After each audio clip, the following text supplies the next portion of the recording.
Good evening, everyone, and thank you for joining us on this special event for Online Parents Forum. My name's David Limbrick. I'm a Libertarian MP for South East Metro in Victorian Parliament. What I'd like to talk to you tonight is something that is fairly new and fairly recent for lots of parents. But since time immemorial, parents have been the ones that know what's best for how to look after their children. But what we've seen in recent years is changes in the way that topics and ideas are being introduced to children. And what we're really talking about tonight is the idea around children that are claimed can be born in the wrong body. That is boys that are led to believe that they can be girls that are led to believe that they can be boys, or even somewhere in between where they're not really boys or girls. This is a fairly new thing for many parents, and I thought it's really important that we discuss this because not many people out there want to discuss what's going on at the moment. The government doesn't want to discuss it. The major parties don't want to discuss it. It's very difficult to get anything out in the media on this. But what I've got tonight is I've assembled a group of people who are really, really brave people who've chosen to speak out on this. We've got parents, teachers, psychiatrists, and advocates for children's defence. And we're going to have a discussion about some of these events. But to give you an idea of what we're really talking about, firstly, I'd like to introduce you to Em, and I'll bring her up in a moment. Em. So thanks for being with us, Em. Great to see you. Thank you. So Em, you're a member of a parents group that has basically gotten together spontaneously to try and talk about these issues and go through these issues. And I know that we've spoken a few times about, some of the types of stories and things that we're talking about. But could you give us an example of like the types of things that are happening that you're aware of? Yeah, so look, I'll give you a little bit of, I guess, my personal story first.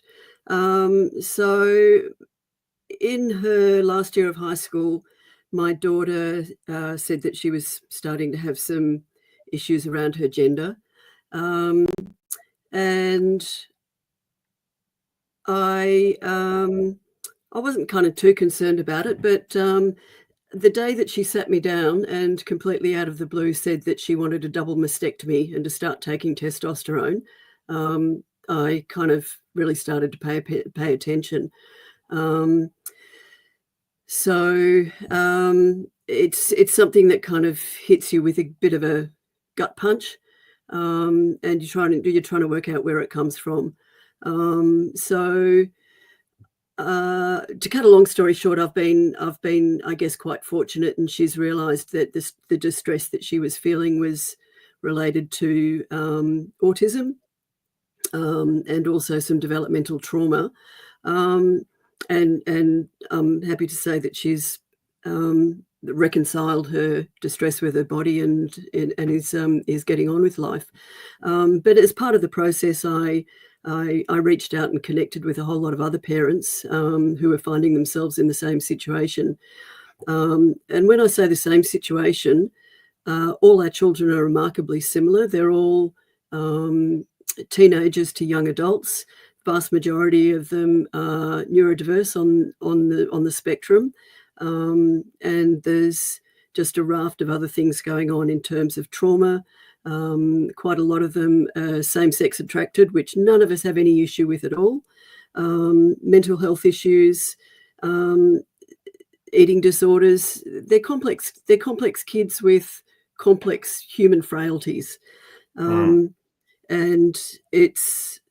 this all pretty much kicked off during COVID or around the COVID years, and it was enormously difficult to find information that I guess was aligned with our thinking, which was we recognised that our kids were distressed, but we didn't for a minute believe that A, they were born in the wrong body, or that medicalising and supporting the idea of medicalisation was in their best interests.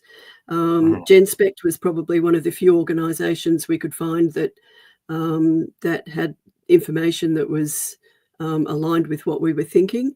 Otherwise, we just supported ourselves. So And in terms of schools, it was really quite horrifying in terms of what was going on. So in so many situations, the schools have completely undermined parents. They have supported gender affirmation and social transition more often than not even consulting parents. Can I just We can I Yeah. just take a step there? So for the audience watching this, can you explain like what affirmation is and what social transition is? Because I think to a lot of people these are probably new ideas and new terms. So when a kid is experiencing what would call gender distress, for want of a better term, and they've arrived at the idea that they're either transgender or non-binary. Usually, the first step, apart from a sort of a scripted coming out statement, is usually the request for a new name that reflects their new chosen personality and preferred pronouns. So they'll often ask to be referred to as they, them, or girls will want to be known as he, him. And social transition is, I suppose, the intervention of affirming that request. So it's essentially agreeing with the child that their body is wrong, and that it's essentially agreeing with the delusion, and then reinforcing it by saying, yeah, sure, well, we'll give you a new name, and we'll call you we'll call you by the pronouns that you want. And in far too many cases, we won't tell your parents. I mean, we've seen examples of emails to incoming year sevens, actually soliciting for new names and pronouns and saying that they won't tell anyone. So this is kids coming into year seven, being encouraged to think about the idea of a different identity. And look, I guess there's one thing I do want to say, that the assumption, there has to be the assumption that everybody is doing this for the right reasons. And I think even when there's differences of opinion between what schools are doing and what parents want, everybody's doing it because they think it's in the best interests of the child. Yes. So I think that's an important common ground assumption that everybody sort of needs to hang on to. But in terms of how schools go about it, yeah, there's some practices that are really damaging to families. I mean, we've had an example of one distressed child who was told by a school counsellor that they had a 50% chance of suiciding if they didn't transition. We've had examples of school counsellors texting children without parents' permission and suggesting that they leave home because their parents won't affirm them, so they're unsafe. And we've had, and as I said, a lot of our children are probably teenagers to late teens. And what's happened in far too many cases is that they get affirmed at school as they're in their mid-teenage years. The minute they turn 18, they go off to an adult gender clinic and get a script for hormones. And because they're 18, there's absolutely no safeguards around them. There's no psychological assessment. There's nothing, and it's all starting in schools. So between school policies and things like the respectful relationships curriculum, so when they say that they want it to be whole of school, what that means is that the kids can't get away from it. It's kind of everywhere. And we've had an example of another kid who's now got quite crippling dysphoria and has started on hormones, and part of it is put down to just the amount of what this child calls propaganda that was around at school. So the school to clinic pipeline is a very real thing, and it's something that I guess more parents just need to be aware of, so that when they can sort of see the warning signs, which we all didn't, they can kind of be aware of it. Yeah, and one thing that people might not be aware of is that, and this is actually the issue that sort of got me involved in this in the first place, was, you know, this whole wasn't really an issue that I'd really thought about much before I got involved in politics. But back in 2021, the government put through this bill which effectively made it illegal for teachers or psychiatrists or psychologists in Victoria to do anything other than affirm a child's stated gender identity, right? So it's, even for teachers that might question this, it's very difficult for them as well. And I really appreciate the position that they're put in, with, you know, the difficult position that they're put in here. Yeah, absolutely. And I mean, the thing we've found is that that teachers are also, I guess, subject to Education Department policy, and in a lot of cases, the policy is it's kind of been tweaked a little bit from what, in a lot of cases, from what legislation actually says. So teachers, in a lot of cases, are stuck between a rock and a hard place. That if they don't follow policy, they're going to get disciplined, and they just don't have a lot of choice. Mm. All right. So what I might do now, thank you so much, Em. I'll move along to some of our other guests for a minute, and we'll talk about some of what's actually going on here from a psychiatrist point of view. So I'd like to introduce two other guests here. Firstly, we have Dr. Gillian Spencer. Thank you, Gillian, for joining us. And also Dr. Andrew Amos, who is the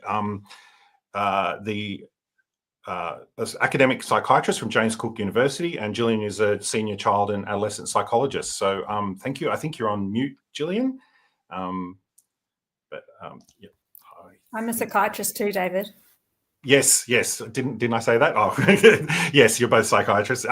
Thank you very much for joining us. So the first thing I'll ask you, Andrew, is what actually is this gender distress or gender dysphoria, and how common is it really?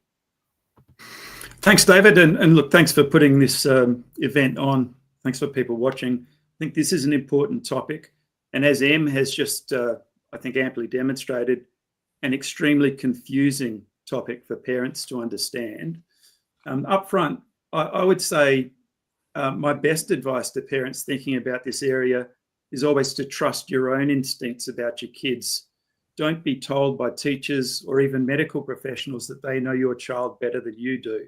I think Em probably described the arc of coming to realise that. So look, gender dysphoria or gender distress is a technical term, and it really is just a way of understanding the sort of mental pain that kids feel, or adults who have the condition, when there is a conflict between their sex and their gender.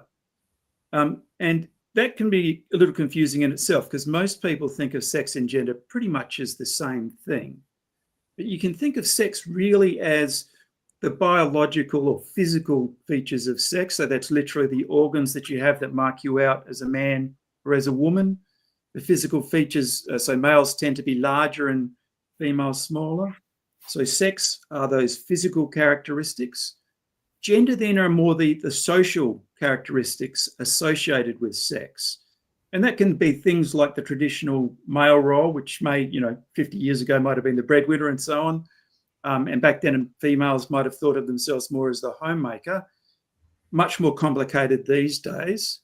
But gender then really is the social relationship that represents your sex. So they are two distinct things. Gender identity then is the way that an individual thinks about their own gender. And the great innovation that you and Em have just described, in the last few years, people have really started deciding that their gender identity, the way that they think of their social relationship to sex, can change. Traditionally, we thought it was fairly strange for someone to say, well, I can change from being a man to being a woman. But the construct or the idea of gender identity allows people then to say, well, I'm not going to change my sex because that's impossible, but I'm going to change the way I see myself and the way other people treat me. And although I was born male, I want other people to treat me as a female, or vice versa. So that's gender identity. Gender distress then is when there's a conflict between that sense of self and your actual physical characteristics. So if you want to see yourself as a woman, but you're a 6'4" male, that would lead to a sense of gender distress, gender dysphoria, because there's a conflict between the way you want to be seen and your physical characteristics. Now, the way we diagnose them as psychiatrists, I won't go into all of the details, but essentially we look for a persistent situation where an individual feels that sort of gender distress, so at least 6 months, and it comes out in various different ways. They want to be a different sex than they were born. They want different sexual characteristics than they were born with, and they may want to be treated as a different gender. There are various different subcategories. So some people have thought that there's a subtype of gender dysphoria called rapid onset gender dysphoria. And so that's where, rather than the gender dysphoria appearing over a period of months and persisting for a long time, it comes on extremely rapidly over a number of weeks. And some people have assumed or theorized that is because of what's called social contagion. So literally one kid will develop the idea that they want to be the opposite sex, and then all of their mates follow along the same path. Now, that hasn't been well characterized, but none of this has been well characterized. But that's one of the current theories. Thank you, Andrew. And Gillian, there's not just, so there's a number of ways that the medical profession deals with this gender distress and gender dysphoria. Could you outline maybe some of the treatments that may happen both at a psychosocial level and a medical level that are used, and what are some of the concerns about these treatments? Sure. So apart from in Queensland, where there's a current ban on new prescriptions of puberty blockers and cross-sex hormones for minors, in all other states, they're using the full affirmation pathway to treat children with gender distress. And that pathway firstly involves social transition, but then puberty blockers from the start of puberty, cross-sex hormones from the age of 14, and girls can have a double mastectomy from the age of 15. Genital surgery is done on both sexes from the age of 18. I'll talk about social... social transitioning. I was going to ask if we could explain to everyone what that actually is. Is it okay? I might talk about that separately. I'll just Sure. talk about the implications of the hormones and then come to social transition, if that's okay. Sure. So as the name suggests, puberty blockers prevent puberty from going ahead, stop the child developing. And they were originally sold to patients as giving the child, or sold to parents as giving the child time to think before they started more permanent interventions like cross-sex hormones. But unfortunately, what we know from their widespread use is that they actually prevent the child from recovering from their gender distress. So that's from the studies that were done on kids prior to the use of hormones. We know that at least 80% of kids will just naturally grow out of their gender distress through the course of adolescence, become comfortable in their own body. But with the use of puberty blockers, almost all, more than 90% of children will go on to take cross-sex hormones. So the puberty blockers lock in the gender distress. And when used from the start of puberty blockers prevent the maturation of the ovaries or testes. So the child will be infertile if they go on to cross-sex hormones, and the genital tissues don't develop, so there's impairment in sexual functioning. Puberty blockers are associated with reduced bone density, and they're thought to have cognitive impacts because adolescence is such an important time for brain development. There's a specific issue for boys in that puberty blockers prevent the growth of the penis. They end up just with, a little boy's penis. And so there's not enough tissue for the vaginoplasty, and they have to use tissue from the bowel or from the lining of the abdomen, which is a much more dangerous surgical procedure. Cross-sex hormones have long-term physical health problems associated with them, like cardiovascular problems, increased blood clots, and strokes, thyroid and autoimmune problems in men. And finally, there's the issue of regret and distress later on, that the kids might come to see that these consequences are pretty severe and regret having gone through this process, and that can be quite devastating. So I'll just quickly touch on social transition. That's where everyone around the child pretends that the child is the opposite sex.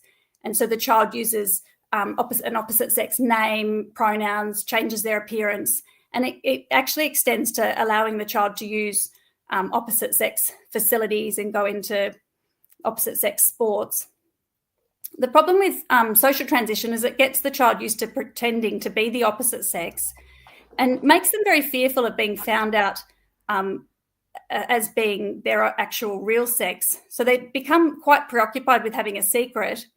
And instead of just enjoying childhood, they become focused on performing and noticing how others are reacting to them.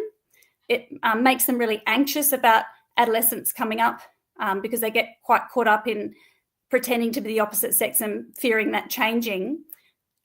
Also, with everyone around them pretending and making a great effort to pretend that they're the opposite sex, it makes it much harder for the child to let people know if they decide they want to return to their birth sex. So it has the effect of locking in the gender distress. And there was a comment in the made on the social media just before saying, oh, well, puberty blockers are 100% reversible, so why does it matter? Basically, like, what's your response to that? I'll take either of you on that if you want to respond to that. I think there's obviously some permanent effects, as you just described, Gillian, such as like physical developmental growth, especially for boys. But what do we know about like the reversibility of this? Like, can you actually just stop taking them and continue on and develop totally normally? Yeah, well, it depends on the duration of puberty blocker use. I guess that was always the fantasy that, kids could just take these for 6 months and change their mind and they'd be okay. And I think if you took puberty blockers short term, as far as we know, there aren't big implications. And when I say short term, I'm thinking, 6 months or so. But what we know from reality is that kids don't take these medications short term because it locks in the gender distress. It makes them really stay preoccupied with presenting as the opposite sex. And so they're not used short term. They're used for a few years, a couple of years, and then the kids almost invariably go on to cross-sex hormones. So they are the start of this really serious pathway.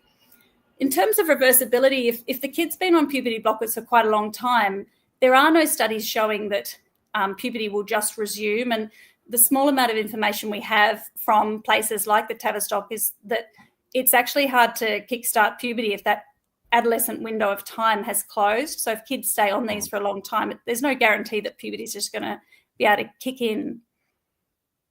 Right. And Andrew,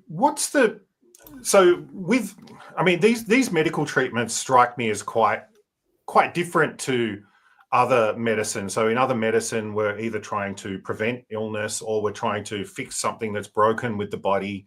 But in these cases, it's sort of, we're giving medicine to children with healthy bodies otherwise. And to do that, you would expect that there must be some sort of really good evidence to do that, right? But what do we know about the state of the evidence on how this actually helps children or otherwise? Well, thanks, David. Look, I've written a couple of papers on the model that's used in gender-affirming care to point out it is not a traditional medical model. So it is not a case where a doctor diagnoses an illness, gives medication to treat the illness, and then checks that the illness has gone away or that the person's function has returned. The function of the medication, surgery, social transition is literally to affirm the sense of self that the person is wanting to develop. And the mental health and health effects are secondary to that. So we've actually had some very good international reviews over the last couple of years. People who are particularly interested should look up the CAS review. There is an executive summary at the beginning, although it's a large report. So the CAS review in the UK is our most authoritative study, and the HHS in the US has just released a similar report. Both of these enormous reviews confirmed that there is no reliable evidence that what is called gender-affirming care improves either the health or the mental health of kids with gender dysphoria. So it doesn't, there is no good evidence, no high quality evidence that it improves either of those things. And in particular, one of the things that I think Em had mentioned, one of the things that parents in this area are often told is that if their kids don't get gender affirming care, they're going to commit suicide. I think 50% was the rate that Em suggested. So very common for parents in this situation to be told that there is no evidence that gender affirming care reduces the risk of suicide. And in fact, there isn't much evidence of very high rates. It's an elevated rate of suicide in these kids, that is true, but it's not so high that it's going to be massively reduced by gender affirming care. So the reason, basically, without going into all the details, that we don't have good evidence is, first, most of the research that's done is very poor quality. So they will literally do an online questionnaire and ask people, have you had gender affirming care and do you think it helped you? And if people say yes to that, that will be assumed to be evidence that gender affirming care actually helps. When you do a proper high quality medical trial, you enroll people, you test them before they have a treatment, you test them during the treatment, you test them after the treatment, and you follow them up for years. So that sort of high quality research has not been done in this area, particularly for things like puberty blockers, where you can expect the developmental effects to be occurring for the next couple of decades. So we just don't have good evidence about the impact of these things. So as Gillian pointed out, there are certain side effects to gender affirming care, which can include infertility, sexual dysfunction, weak bones, and this sort of thing. And while we don't have good evidence that these treatments help, it's certain that they cause these side effects. So there are documented cases of people getting things like puberty blockers, hormone treatments, and so on, and then having serious sexual side effects later on, not being able to bear children and so on. Now, the level of evidence in the whole area is poor, but basically what the HHS report then in the US concluded was, given that we know that there are going to be bad outcomes from these treatments and we don't have any good evidence that they help, it's actually unethical to provide gender affirming care, because the balance is it's much more likely to cause harm to kids than it is to help them. So that's the overview of the evidence. I'd be very happy to answer specific questions that people may have if we have a Q&A at the end. Yeah, and like you mentioned some things that are happening overseas, and maybe if you could just run through like what's the state of things in other countries. And I note that even in Australia, there's been some changes in Queensland to what we're doing. Yep. But of course, the CAS review in the UK had a big effect there. There's been changes in the US. Other European countries have been changing That's things. right. What's the status of things in these other countries, and what conclusions can we draw from that? Well, look, as with so much else, Australia is probably about 5 to 10 years behind these other countries. In some ways, that's good. We didn't start having an uptick in the number of kids reporting with gender dysphoria until later than places like the UK. So the problems haven't emerged here quite as quickly. But basically, what happened in the UK was a lot of what are called detransitioners, people who've gone through the transition and then decide they want to return to their birth sex. They started to become apparent. And a number of whistleblowers basically said what was happening in the gender clinics was not competent ethical care. So the government shut down the care that was being given at the Tavistock, the big gender clinic for kids in the UK, and set up a big inquiry where they looked at all of the evidence that was available for gender affirming care. They took 4 years to do it, and their conclusions came out last year and very definitively said we don't have reliable evidence that these treatments help either the health or the mental health of these kids, and we are aware that they cause significant side effects. So basically what they did as a result of that in the UK was to say, we can't be giving this care ethically, so we're going to shut down the regular clinics. What we want is research that demonstrates definitively whether or not these things help. And so they're running some trials at the moment. Similar situation in the US. They did a much more rapid review that was published earlier this year, very similar findings. And both of these big reports confirm what had been found in earlier reviews in other European nations, so Finland, Sweden, France, and so on. So there's beginning to be an overwhelming weight of evidence that gender-affirming care does not help, but it's likely to hurt. Queensland then earlier this year was a change of government, but they basically found that the sorts of problems identified by the whistleblowers in the UK were also occurring in gender clinics in Australia. So literally parents not being notified about what was going on with their kids, a very common problem, and what's called the consent process not being followed. So if you don't make sure that a kid understands what's happening and that the parents understand what's happening, you can't ethically provide them with a treatment that might hurt them. So the Queensland government shut down the clinic in Cairns and through the rest of the state and said, we're going to do our own review and determine whether or not what we've been doing is actually helping these kids. We can't ethically continue with this practice until we've found that out. As a result of that, I believe as a direct result, although the claims on this are different, the federal government then said, we're going to get our own review. They went to what's called the NHMRC, which is essentially the biggest body for doing or funding medical research, for doing big reviews in Australia, and said, we want you to do a definitive review for Australia similar to the ones that have been done in the US, the UK and elsewhere. Unfortunately, though, it's estimated that will take 4 years. So I think Queensland's gone down the right path, which is to shut things down until we know that these things don't hurt kids. Most of the rest of Australia has stuck with the gender-affirming care model, awaiting the results of that review. Okay. Thank you so much. So thanks, Andrew and Gillian, for giving us a bit more insight into what this is about from a medical point of view, and we'll probably get you back on a little bit later. Thank you. I'll just do this. Okay, so we've heard a little bit of insight from the medical point of view now, and like where the status of this is. But I'd like to introduce and bring back Em as well, and introduce you to someone new. And I would like to talk about how families are affected by all of this, because ultimately that's the people that I'm trying to talk to tonight, are families, so they understand these issues a bit better. So I'll bring back Em now. Thank you, Em. And I'd like to introduce Courtney Schneider. So Courtney is the Officer for Children and Families for the Australian Jewish Association, and also a board member of the organisation called In Defence of Children. Welcome, Courtney. Thank you very much, David. Glad to be here. So, Courtney, like, I'll start with you. What sort of effect does this have on families when they have a situation like this? Like what we've heard, we heard a story from Em before. We've heard some of the situations that can happen medically.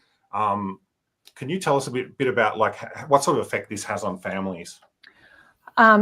This has the potential to have an absolutely devastating effect on families.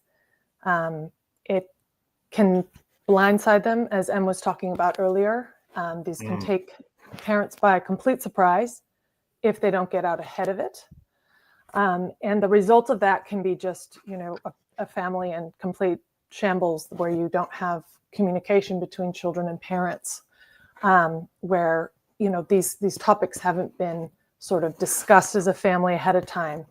And I'm personally not in that situation, but my children and, our family has a very strong grasp of our values. And when they see things like this in the school, it confuses them. And so ideally you want your children to have that wide circle of trust at the school. But unfortunately, we have to sort of circle the wagons around our families now and, have those family dinners and talk about the values that you support as a family and what they might be confronted with in the education system. I think this generation needs their parents more than any other generation. And I really think that parents, it's a time to get ahead of this now and understand what's in the schools and how you can talk to your children about it and where you stand on it. Thanks. And Em, I've spoken to lots of parents and we've had lots come to my office as well with all different sorts of stories. And the most shocking thing to me, and in fact, it was so shocking to me that I didn't believe it, and now I've heard it so many times that it's just commonplace, is the idea that some of these children were transitioned, like socially transitioned by their school without the parents' knowledge or consent. And like I've spoken to parents who've told me that the first they knew of that there was anything going on was they got a letter from the school saying, "Oh, by the way, we've been referring to your son as your son as a girl for the last few months and stuff." And parents just get the absolute shock of their lives, and it's actually been quite shocking to me how many parents have actually experienced this. I imagine you've come across other parents in your connections, Em, that have experienced this. Oh, look, they're lucky if they got that much notice. I mean, plenty of our parents have only found out because they've seen a different name written on a piece of schoolwork, Right. or they've maybe been tipped off by another parent. And part of the issue is that when schools do this, they set up triangulation. So they're kind of siding with children against the parents, and parents are being set up as the enemy with, in a lot of cases, no opportunity to even engage on it. So in all of the families that I know, there's not one child that has been kicked out of home, as much of that's often a common myth.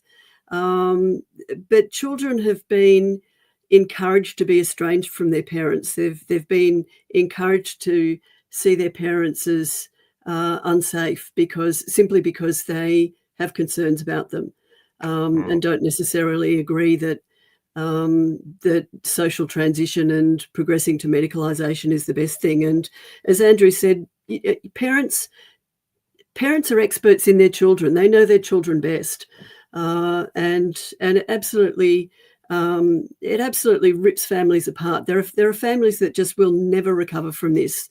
In probably generations, they won't recover from this. It's absolutely devastating. So and so what's happening is that policy is becoming more important than parents, and schools are using policy like mature minor to alienate parents for without justification, and just simply not engaging with them.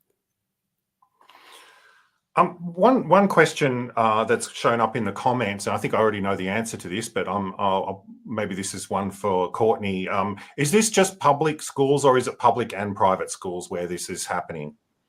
It's happening at all schools. It's happening at religious schools, at private schools, at public schools. And as a parent, you have every right to have transparency into what your child is learning, curriculum-wise. Not just a right, it's a breach of duty of care if a school does not provide you with the lessons, not lesson plan, the exact lessons with what your child may see. Child safeguarding has not changed just because we have all these new ideas in the school. We have to remember that if there are any secrets that are being kept from a parent about their child and their child's learning, that is a breach. That is a breach of duty of care in terms of keeping that child safe and any concern the parent has. So, parents know that you have every right to ask for this material. You have every right to ask questions and challenge it. But yes, we are seeing this in every denomination of religion type of school so far, and state schools and also secular private schools. Right. And another question that came up, and this is a good question for either of you, I think. Like, if you're going to have these discussions with your children, I think, Courtney, you spoke about like having I think you said, circling the wagons and like having this conversation with your children. When's the appropriate time to do that? I think early primary school is a good time to do that. they may hear about these ideas. They may hear that, you can be born in the wrong body. You need to get out ahead of that idea if that doesn't sit well with your family. In my opinion, I think that's a harmful idea to teach a child. Children are not only mimetic creatures, they're so impressionable. And planting these ideas early, you want to plant your ideas early. And unfortunately, we are in a moment in time where we have to get out ahead of this. So I think early primary school is a good time to do that, really solidify that, have children love themselves the way they were born, the way they are, love being a boy, love being a girl. There's so many wonderful things about that. And there's a million different ways to be a boy and a girl, those type of things. And just talk to your kids about it and have those honest conversations. David, if you dive into the detail of the Respectful Relationships material, which is online, every parent can Google Respectful Relationships Victoria and find the content. They start talking about transgender, I think, in the updated materials in early primary school. So Courtney's exactly right that if they're being exposed to these ideas in early primary school, at school, then parents need to be having conversations at home as well at the same time. And so you mentioned just then, the updated material. So are we saying that this is a fairly recent thing, that it's been that early that they've been talking about these ideas? I think it's been, I could be wrong, but I think it's been brought back to earlier years than it has been previously. I think there was an update to the Respectful Relationships material in the last 12 to 18 months or so. I would really encourage every parent with concerns to get online and get right into the detail of what's being taught. And it's not just, in my mind, it's not just the material in terms of what's being taught, but also how it's being taught. I mean, there's a lot of quite interactive exercises. And asking children to, to think about, sort of sexuality and gender, and have sort of interactive conversations that in a lot of cases are simply not appropriate. And particularly when you're talking about kids like a lot of ours are, that are neurodiverse and are on a different developmental path, it's completely inappropriate. All right. Thank you. I might just move on to our next guest. Thank you so much, Courtney and Em, and I'll just come back in a minute. But I'd like to, we've spoken a lot about schools and teachers and how teachers are in between a rock and a hard place. The next guest I'll bring on is actually a teacher, and I will bring you on now, Victoria. So Victoria won't be showing her face for obvious reasons, but thank you so much, Victoria, for having the courage to speak out and come and talk with us today. Thank you so much for having me, David. It's something I feel really strongly about. Yeah, and I know that a lot of teachers do feel strongly about it, because I've spoken to many teachers who feel strongly about it. But how does this work from, like, your point of view, like what you've seen in schools and how this operates? Like, what do teachers really think about all of this? And I know you can't speak for all teachers, but like, how does this actually work from a teacher's point of view? Yeah. Look, first I'll just say I have been teaching for 20 years and I've worked in quite a few different schools, but I work in education more broadly, where I'm lucky enough to consult around in a way that allows me to see into the sector quite a lot. So I am lucky enough to see what goes on in a lot of schools. What I would say, first of all, is I cannot exaggerate the chilling effect of this topic. It is a topic where you can kind of clear a room if you were to sort of start talking about it. And it's not very easy to tell what teachers think about it unless they're very in favor of it. If they're very in favor of it, they would never be fearful of talking about transgender rights and that kind of thing, because they would perhaps get credibility as a very caring, very justice-focused kind of person who stands up for the underdog. But if they have doubts about it, you have to really kind of get to know people and sound them out a bit before you will hear about those doubts, because people just shut down. It's hard to say exactly why that is, and it's patchy from school to school, but the overwhelming reason is that it is policy. You know, throughout, if you're in a government school, there are departmental policies on inclusion and even the code of conduct that are implicated in accepting, affirming and supporting trans kids, as they call them. And if you're in a independent school, the school will have its own policy, and it will be very patchy school to school, how it is that schools approach it. The thing I'd like to pick up, though, is that there is a chain of command in a way at schools. So it will come from the top. The principal will be able to sort of set the tone on this. But there's also experts in schools, such as the well-being people or the inclusion people, depending. In government schools, they'll call it well-being. In other schools, they might call it inclusion or something like that, or student support. And the person or the people who are in those roles are usually people whose expertise is social work and counselling and psychology rather than teaching. And they will be the people who are kind of the apparent experts, and they will then present to the staff, just as we have presentations on including kids with dyslexia or working with kids who have various needs, you know, that are a bit unusual in a range of ways. We are given the education on it, and then we respond accordingly in our classrooms. So that also makes it quite hard for a classroom teacher, someone who is simply teaching a subject area, to dissent. If you're told that this kid is now called this and they are to be addressed with these pronouns, there's not really anything that a classroom teacher can do about that. And what sort of one question I wanted to ask is, what sort of effect has the new rules that went in with the Change and Suppression Act in 2021? What sort of effect did that have on schools? And like, were teachers briefed on that? No, that is not relevant to us in a way, because it's just not likely the classroom teacher would be in the position of actually sort of talking to a kid very directly about this stuff. I wonder whether the wellbeing and psychology people might have an awareness of it. To be honest, I think just like the general public and most parents, I think teachers are probably quite ignorant.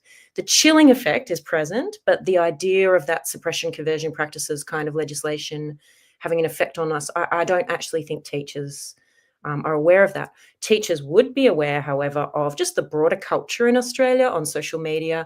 Also, teachers would possibly know of someone that has been a colleague who has actually, you know, potentially got into trouble at their school around this issue. I know of a teacher who was very formally reprimanded from comments that she made in what she thought was a private social media. I mean, in one of my incarnations online, have also previously had the experience of being doxxed to a school, which is one of the reasons why I'm certainly not showing my face tonight. Yeah. So can I return to your original question? As I said before, I have been teaching for 20 years. So when I go to those trainings, where a person comes in from an outside agency and tells us about trans kids and about what gender is, and it's very light a lot of the time, except that there are very grave warnings about the desperate suicidality and the vulnerability of these kids. They're very vulnerable to be bullied and to have thoughts of self-harm or even suicide. That is not what I've seen. They are not tending to be bullied. These kids are very often very popular because it is actually very fashionable. They tend to have a good friend group. Now, some of them are very obviously quite vulnerable and unusual kids who you can see as a teacher and an adult and a person who, you know, works with kids that they have got some challenges and problems. But I have never seen a situation where kids have been bullied for a trans identity. Also, at these presentations, I've asked questions about the suicidality. So I have personally, because I am lucky enough to be in an environment where I can get away with asking some questions. I've been teaching for 20 years. I never saw a single trans-identified kid until 2014, where I saw my first one. And then after that, it's been just a deluge, and more and more and more and more. And now, I've seen very, very many. I've lost count. If it is the case that without being affirmed in their identity, they will suicide, I should have been wading through bodies for the first 6 to 10 years of my teaching career, because all of those trans kids, if they are a naturally occurring phenomenon rather than a social contagion, they apparently, without the affirmation that they're now getting, it sounds ghoulish to say it, but we just didn't see the bodies. That was roughly how I framed the question, and it was greeted with a hushed and terrified silence. And I was lucky enough to be in an environment where I could ask that. Most schools who have those presentations, no one would dare. But it is glaring to us that it just cannot be the case. Now, it is the case that teachers do have doubts, but they don't have access to more information because, unfortunately, in our wider media culture, any dissent on this topic is very immediately coded as, conservative or right-wing, for want of any better words. And teachers generally think of themselves as progressive, at least on social issues, if not across the board. That just is the case with teachers. Yeah. That's an interesting point. Now, I'll bring back now Courtney and Em. I wanted to move to another topic. So parents' rights, and like there's a lot of talk about rights in all of this, but actually, where do parents' rights come into all this? I might start with you, Courtney. Like the situation that was described before of a child being socially transitioned without the parents' knowledge. And I know from talking to a number of people that, this has happened to many people, and I've spoken to, and Em spoke about it as well. What's happened to parents' rights here? Oh, I think you're still muted, Courtney.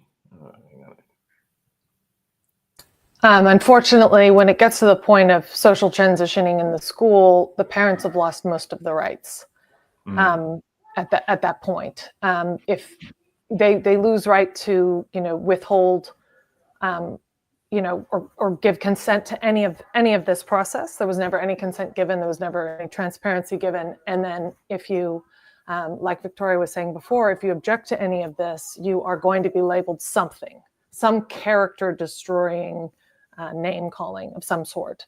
So, if there are dire consequences now with legislation. If a parent tries to persuade their child to accept their sex and to love themselves as they are, they could face penalties. They could face charges of abuse. They could, with anti-conversion laws, these things can be very accelerated. So this is why my message is to get out ahead of this. Do not be blindsided, and to talk to the schools early. And we can discuss that later, but there are steps you can take with the school within your rights to have, a lot more transparency, a lot more involvement in terms of what your kid is learning, what your child's learning. And these situations, I imagine many parents, like if I was in that situation and I received a letter or I found out that something was going on as a parent, I've got 3 children of my own, I'd feel angry, right? I'd be very angry about it. I can imagine that many of these parents would feel very angry. Is that the sort of experience that you've seen in other parents that you've interacted with? Oh yeah, absolutely. I mean, sort of furious, frustrated. Yeah, it's a really, really difficult situation, particularly when the school's refusing to engage. I mean, look, they do still have rights, but they need to be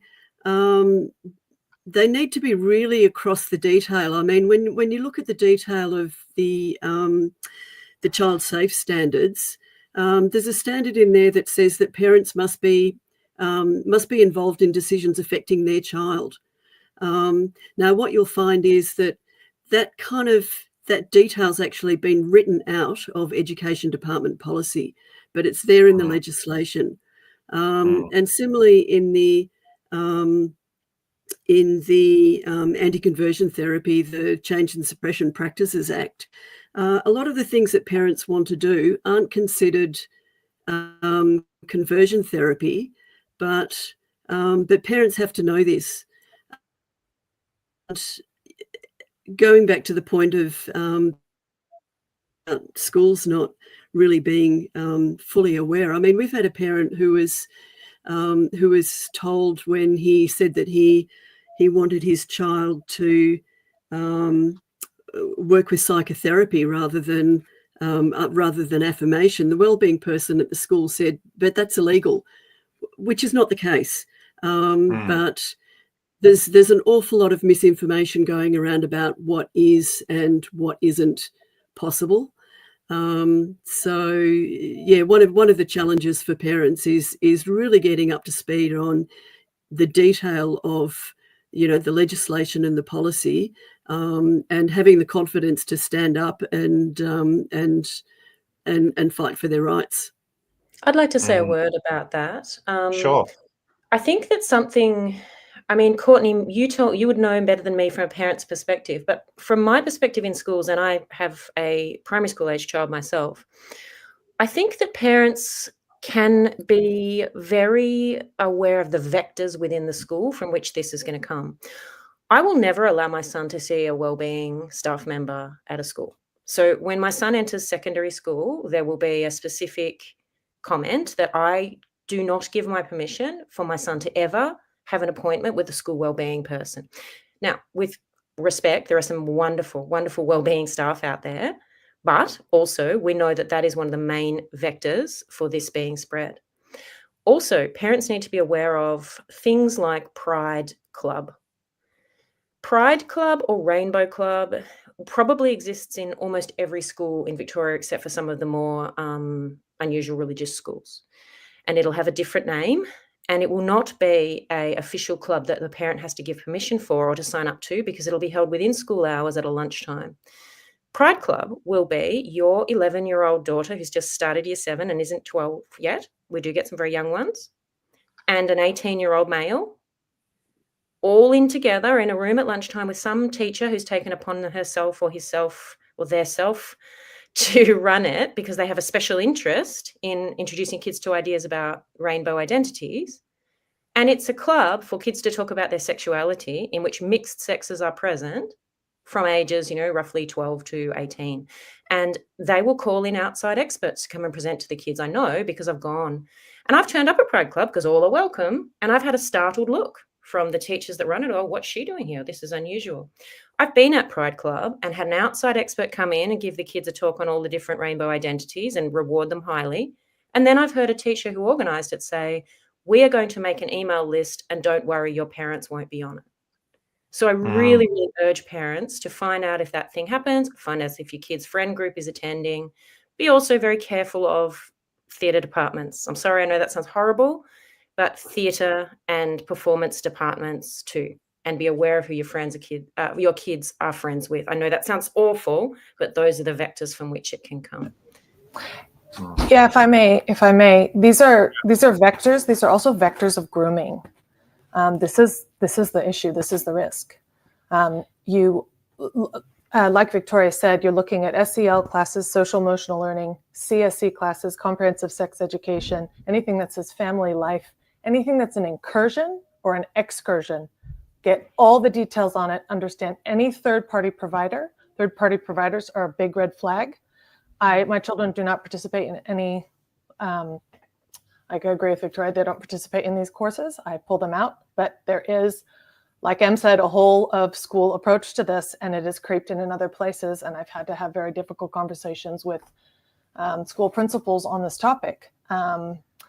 So yeah, exactly. There are multiple vectors that this can come through, and you have to be from the beginning of the year. You do. You also, obviously I'm a subject teacher. My area is really curriculum. It can come through the curriculum in not just the respectful relationships, but if your child is academically focused in the humanities, it will come through the curriculum. So I really, really advise you when you look at your child's school to find out what the books they read are in their English classes and their senior classes. I really advise you, especially if your kids are in the humanities and are academically inclined, to be aware that it's not just within the anti-bullying and the well-being and the student focus and all of the other stuff they do that's extracurricular, but there is also quite often very explicit ideological topics and subject matter around transgenderism that they will have a teacher who might be selecting for. Also, visit your child's school library, because the library and the librarian are also often a very strong ideological kind of propaganda point for this.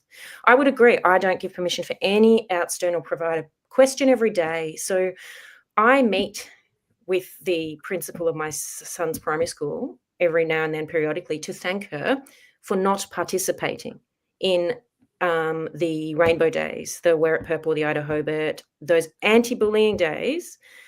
Horribly, you need to really question. And you need to also, as Courtney said, be a bit robust to sort of preemptively be strong, whether or not your values are like mine, very pro-gay, totally fine with rainbow stuff, but I now question everything that's rainbow coded, and you have to just be really ready to be accused of being homophobic or bigoted or whatever it is that they want to call you. All right. So I'll just move on to another topic here, which is what can parents do? So hang on a moment. So I'll start with you, Courtney. What sort of things can parents do here? You spoke before about having this conversation with your children, but what sort of actionable things can parents do? So if I'm a parent watching this now, what can I actually do here to try and educate myself about what's going on here? Because a lot of people don't know a lot about what's actually happening, and how can I protect my kids? Sure. So first and foremost, register with David to state across all the progress going on this issue, and to be sort of a source of information, resources, and support going forward. So that's the first thing. Make sure you register with David Limbrick. Second, get read up on, we've said this many times tonight, the RRR, Respectful Relationships Curriculum. We will provide a link for this, but it's online and it's divvied up by grade level. They're very long. I've read them cover to cover, so do word searches. You know, if there's something that you want to understand, sex and gender are different, or some sort of key phrase, you want to know how many times and how much this appears in lessons, what type of exercises they're putting forward towards the kids. So they start this, basically from my research, they start this in grade 3. They mention numerous times synthetic sex identities and adult sexual lifestyles to children in grade 3. In grade 5, this gets ramped up. In grade 7, the concept of porn is introduced. And by grade 11, in my opinion, the curriculum is hyper-sexualized. And I can give examples of that. The other thing you can do is go to indefensivechildren.org/cc. We'll provide this link. This is a campaign we've done. It is to give you information. It's called the Biz Card campaign. You'll just see the most pertinent topics and issues of concern regarding what's going on in the schools. There's a QR code. The question's there's a QR code. It'll take you to an article. You can print them out. You can share them with people. Very easy to get read in on that. So it's a quick reference guide for you. Next step, ask your school, and I said this earlier, ask your school for transparency. You need to see the curriculum. You need to see the lesson. Ask about any third parties. Ask about that come in and teach SEL and CSE, social emotional learning, comprehensive sex education. Ask about these topics and how they spread throughout any other lessons. And this can all just be done through email. It can be all done very politely. Have a conversation with the principal. The way we approach this at In Defense of Children is very simple. From our point of view, it is wrong to sexualize a child's learning environment. And it is wrong to teach a child that he can be born in the wrong body. And thirdly, any lack of transparency regarding a child in a school and is a breach of duty of care regarding child safeguarding. So you need to know where your school and your staff stands on this topic. Are they being cagey? Are they being cooperative? Are they being open? Are they coming after you? Or are they wanting to work with parents? Also speak to the president of the school council about any concerns that you have. These concerns can be brought up in council meetings, and they can be very productive. You can get a lot of sort of support that way. But no matter what the outcome is on any of the above steps, opt your child out of these courses. Opt your child out of the respectful relationships lessons. Opt them out. That's my advice. And then discuss this, any learnings you have, discuss it with other parents. And if you feel really ambitious, you can organize a little parent group. You can sit in at a school meeting. In most cases, you will find that schools want to stay in good standing with their community and with the parents, and they will want to work with you. Not all cases, but in most cases.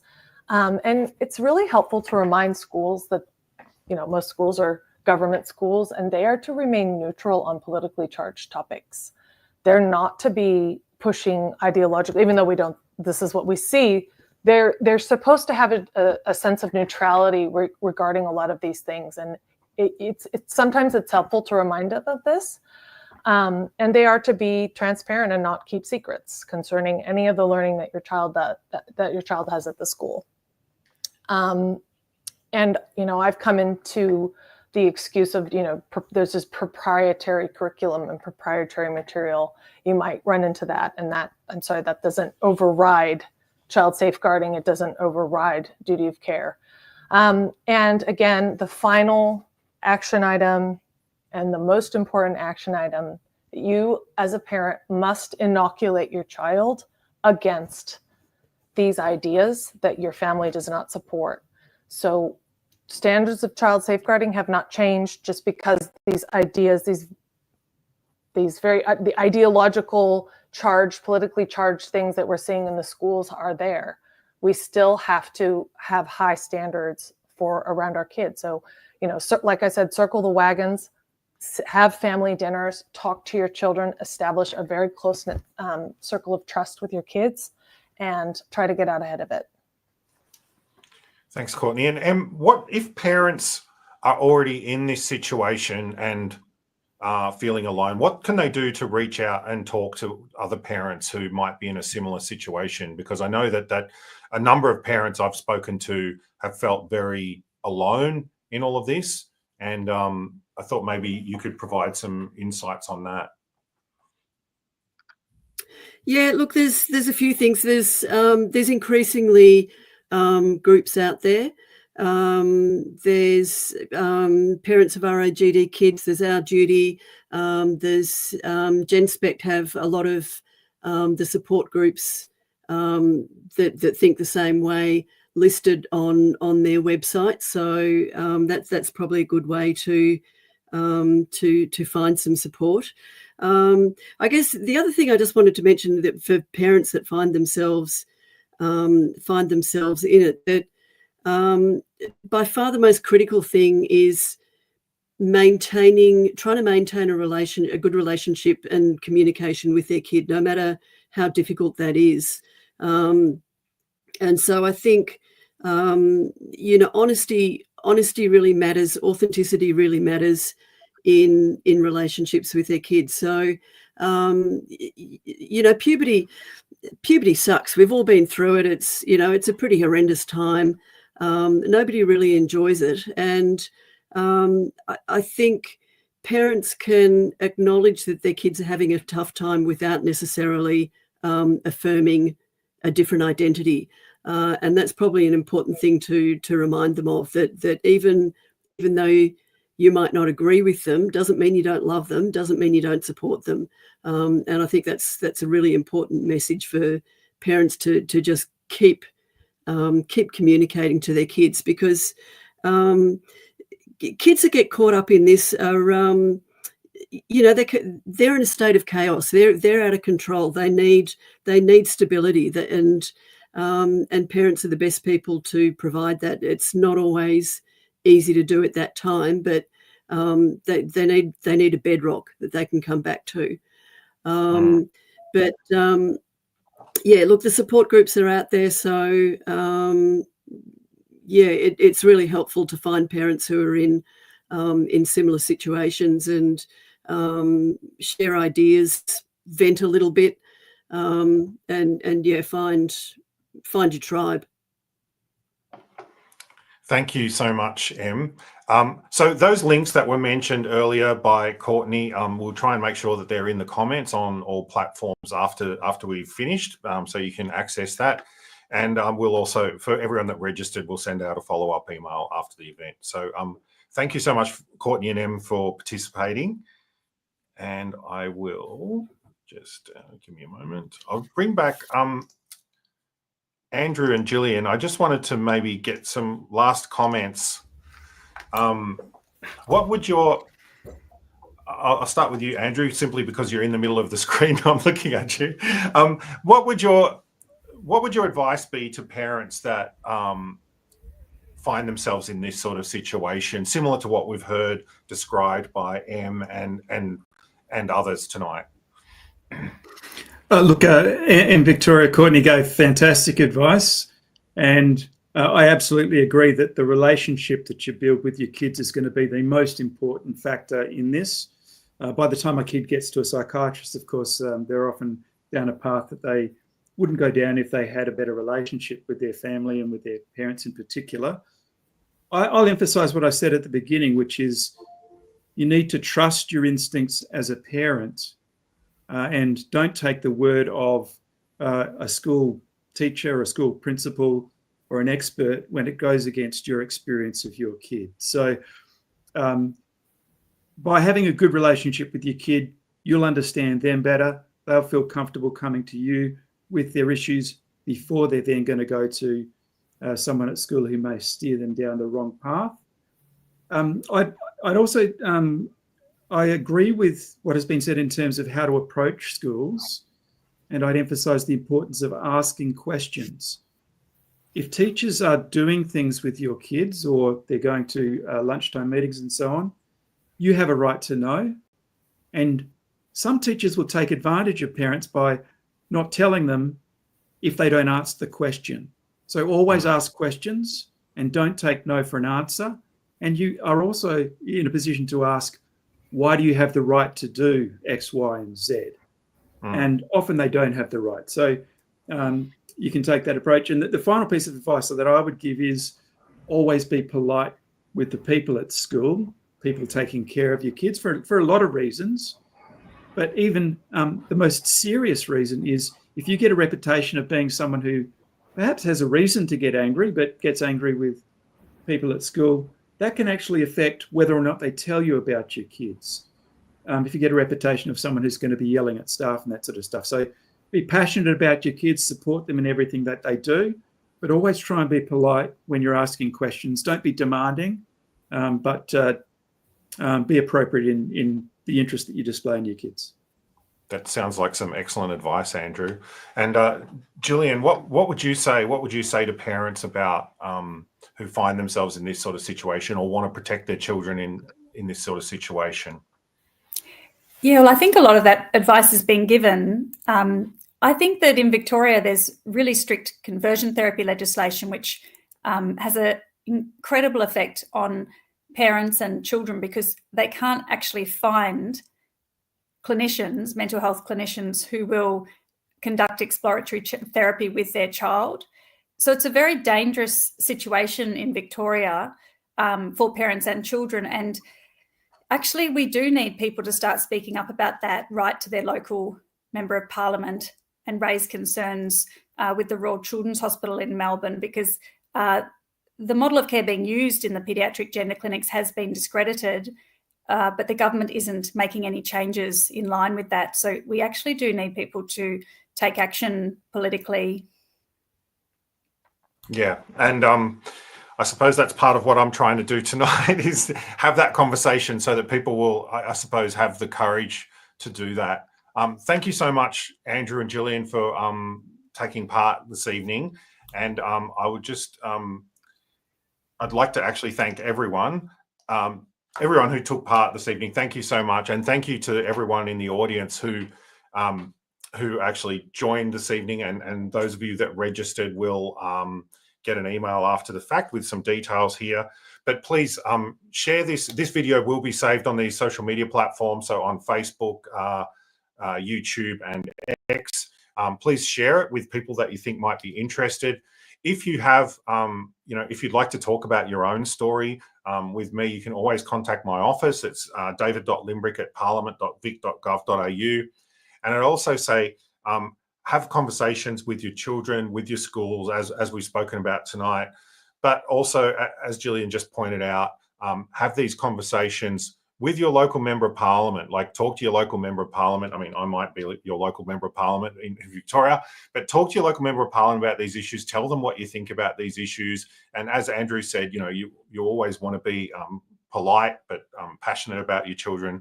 But I think that the more parents that tell politicians that parents actually care about this and want to have this discussion, and they might have some doubts about the way these things are operating, maybe it'll be taken more seriously and spoken about more. Because the reason that I wanted to get this together tonight is simply because no one in the government or in the major parties even really wants to discuss this issue in public. And I hope that changes.